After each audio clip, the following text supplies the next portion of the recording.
¿Cómo funcionan nuestros riñones? Tal vez usted, señora o señor, que una vez caminó un montón, siente que le duele la parte de atrás y dice, me duelen los riñones. Pero ¿será cierto que son los riñones exactamente o cómo los está cuidando? Pues vamos a aprender a cuidar y a saber por qué nos duelen los riñones, cómo debemos cuidarlos, cómo funcionan. Estamos con un invitado especial, con el doctor James Castle, que es nefrólogo.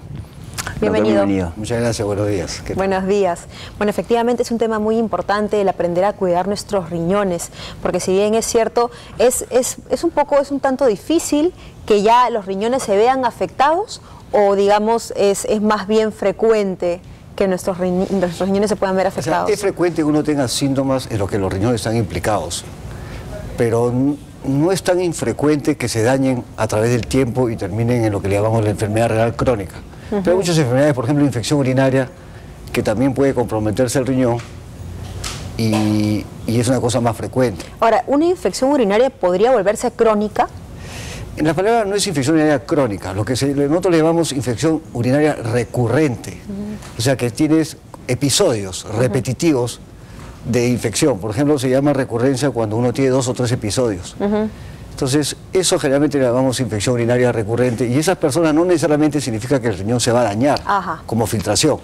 Solamente se dañan cuando estas infecciones están acompañadas de una obstrucción en las vías urinarias, y eso como infección sí puede llevar a un daño en la función de los riñones. ¿Y eso tiene que ver con la falta de consumo de líquido? Mira, eso de que hay que tomar más líquidos para que el riñón filtre más, no es necesario. Uno que filtre lo normal. Si tú le vas a dar más líquido a un riñón, va a filtrar más, pero también lo vas a hacer trabajar más. Que trabaje lo normal. La ingesta necesaria, que son 1,5 litros a 2 litros diarios, yo creo que es más que suficiente. Ahora, el agua, bueno, en este caso hablando de Lima, el agua de Lima hervida no genera ningún daño a largo plazo para nuestros riñones, ya que esta agua pues tiene altas concentraciones de cloro, ¿no? que se solidifican. Esto lo podemos ver, por ejemplo, en las teteras, que queda como un sarro adherido. ¿Pasa lo mismo en nuestro organismo? No necesariamente, porque el riñón es un órgano que tiene muchas funciones, y una de ellas es justamente controlar eso. Lo que está en exceso y que nos pueda producir daño, los elimina. Es un órgano de desecho. Se encarga de eliminar todas aquellas sustancias que no nos sirven, y si hay demasiado cloro o demasiado sodio o demasiado potasio en lo que nosotros ingerimos, el riñón se encarga de eliminar ese exceso.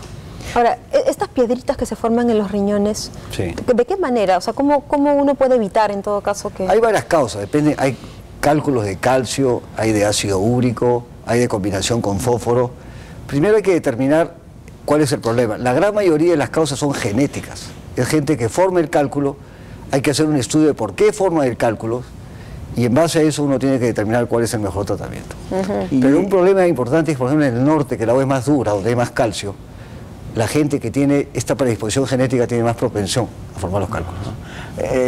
Los que sufren o los que tienen pie plano siempre se quejan de dolores de riñón. ¿Tiene algo que ver? No, eso no hay ninguna relación. Simplemente el pie plano lo que hace es que te dé la parte posterior, lumbar, que es la zona lumbar, que generalmente son dolores musculares. Y no tiene nada que ver con el riñón. No tiene nada que ver. Pero se usa muy frecuente, me duelen los riñones. Sí, es una forma de decir. Lo que pasa, el 95% de la gente que dice que tiene dolor en los riñones, generalmente es un problema o de columna o de los músculos que están a los costados de la columna, que son los músculos lumbares. Ahora, el consumo de niveles elevados de sal sí representa un daño para nuestro riñón, ¿verdad? Correcto. Hay gente que puede terminar con presión alta por el consumo, pero no todos. Hay un grupo de personas que tienen presión alta, que le llamamos hipertensos sensibles a la sal, que la sal sí es importante, porque al disminuir la sal puede bajar la presión, y otros no. Pero en líneas generales se sugiere que no se consuma mucha sal, porque a la larga hay un buen porcentaje de pacientes que pueden terminar con presión elevada. ¿Y de qué manera se afectan los riñones con la presión elevada? Simplemente lo que hace es una cosa mecánica, va golpeando a las arterias del riñón, y a través de este constante trauma físico o mecánico es lo que comienza a originar el daño sobre el riñón a través del tiempo. Ahora, ¿cuáles son, digamos, las señales de alarma a las que deberíamos estar atentos, que nos indiquen que puede haber un daño en nuestros riñones y que tenemos que ir a verlos? Lamentablemente, eso de la alarma es demasiado tarde. O sea, hay algunos síntomas que te hacen sugerir que hay algún tipo de problemas en los riñones. Por ejemplo, cuando la orina está muy cargada, uno puede sospechar que hay sangre. o cuando uno bota espuma por la orina, uno tiene que sospechar de que esa pérdida no es normal, de espuma, entonces. claro, puede ser producto de un problema en el riñón, que el riñón está perdiendo proteínas. Y en este caso, ¿por qué se daría esto? Porque hay una parte del glomérulo, del riñón que se llama glomérulo, que para que tengan una idea, en cada riñón hay 1 millón de unas pequeñas cositas que son unidades anatómicas y funcionales que se llaman nefrones. Y cada nefrón a su vez se divide en diferentes partes. Y una de ellas se llama el glomérulo. Y ahí es donde se filtra la sangre. Y en ese lugar es donde ocurren los problemas, donde normalmente las proteínas no se filtran. Entonces cuando se daña el glomérulo se filtran las proteínas. ¿Y cómo evitamos eso? ¿Cómo evitamos que se...? Eso es muy difícil de evitar, No se puede. porque son problemas de predisposición genética. Hay algunas enfermedades que sí se pueden evitar. Por ejemplo, el diabético puede terminar con un daño de pérdida de proteínas si es que no es tratado de la forma correcta. A mí me interesa mucho también saber el tema del cigarro, ¿no? Evidentemente, fumar, todos sabemos que es terriblemente dañino, ¿no? Pero además, digamos, la nicotina y todos los compuestos de un cigarro se metabolizan, ¿no? A través del hígado y de los riñones también. ¿De qué manera afecta a los riñones, en este caso, el fumar cigarrillos? Los trabajos de investigación demuestran que las personas que ya tienen enfermedad renal crónica, es decir, que ya tienen una cicatriz donde no funcionan adecuadamente, y los separan en 2 grupos, unos que siguen con el tabaco y otros no, y han demostrado que aquellos que fuman se deteriora más rápido el riñón. Entonces, pero hay un efecto básicamente sobre las arterias del riñón, por el efecto vasoconstrictor y otros efectos adicionales que tiene el cigarro. O sea, no hay ningún médico que te va a decir que el cigarro es bueno, porque no es bueno para nada. Es un placer nada más para los que fuman, pero desde el punto de vista de salud no tiene ningún beneficio. Y el riñón también están implicados en estos problemas, no solamente los pulmones y otros órganos. Doctor, ¿y cómo mantengo mi riñón sano? Yo creo que con el chequeo. Esta es una enfermedad donde cuando no te avisa, la procesión va por dentro.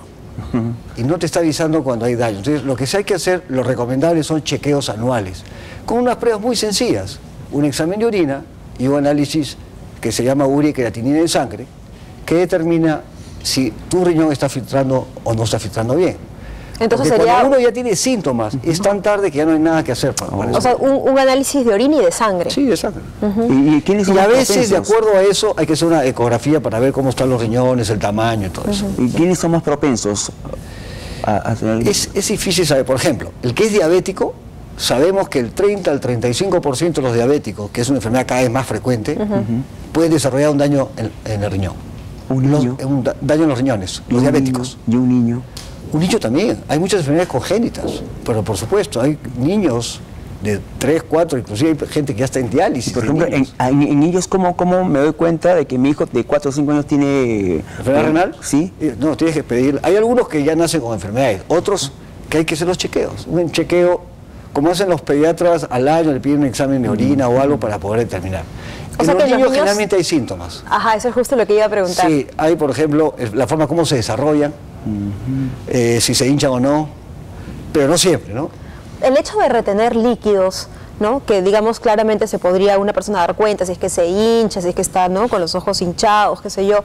¿Eso tiene que ver, digamos, con un mal funcionamiento de los riñones? Sí, es una de las causas de hinchazón. No es la única, porque uno se puede hinchar no solamente por problemas de los riñones, sino por el corazón.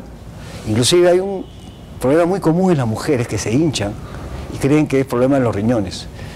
Y es un problema simplemente que no manejan bien el agua y terminan hinchándose, sobre todo en verano. Y pasan años, no es una enfermedad, es una situación. Y ellas creen que tiene. Pero sí hay varias enfermedades, inclusive problemas en la tiroides también te pueden producir hinchazón.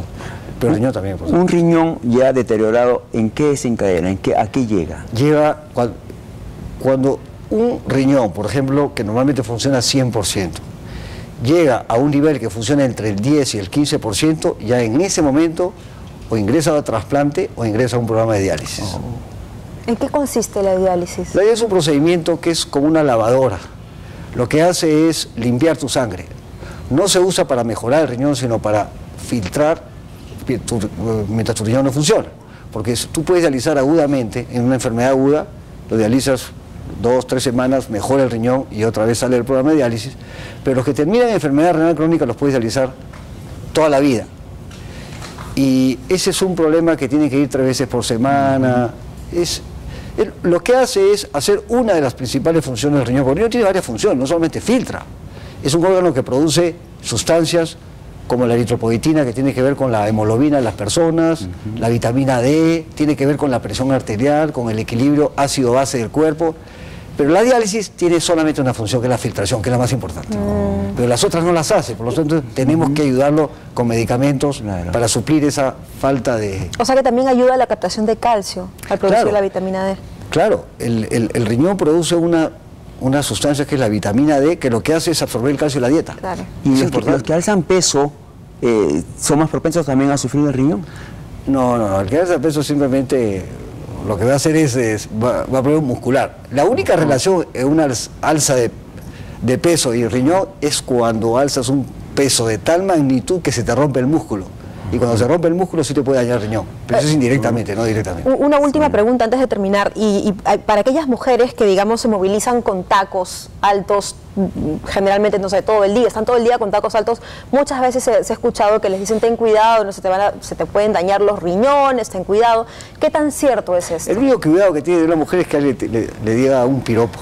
Porque en realidad no tiene nada que ver con el riñón. Nada. No, se puede saltar soga con Siento- tacos y no pasa nada. Siento que hemos roto un mito. Sí, pues. Porque normalmente siempre a cualquier dolor o a sobrepeso o qué sé yo, o exceso de tacos, dicen es los riñones. No, lo que pasa es que el estar en esa posición te puede doler la espalda, pero es un problema netamente muscular, Claro. no es un problema desde el punto de vista de los riñones. Bueno, Nada. qué lindo. Bueno, chicas, a saltar soga con tacos, entonces no pasa nada. Muchísimas gracias, Nada, doctor. Gracias. Está bien. Muchas gracias. Bueno, regresamos con el tema El cuerpo necesita ejercitarse. Ya volvemos.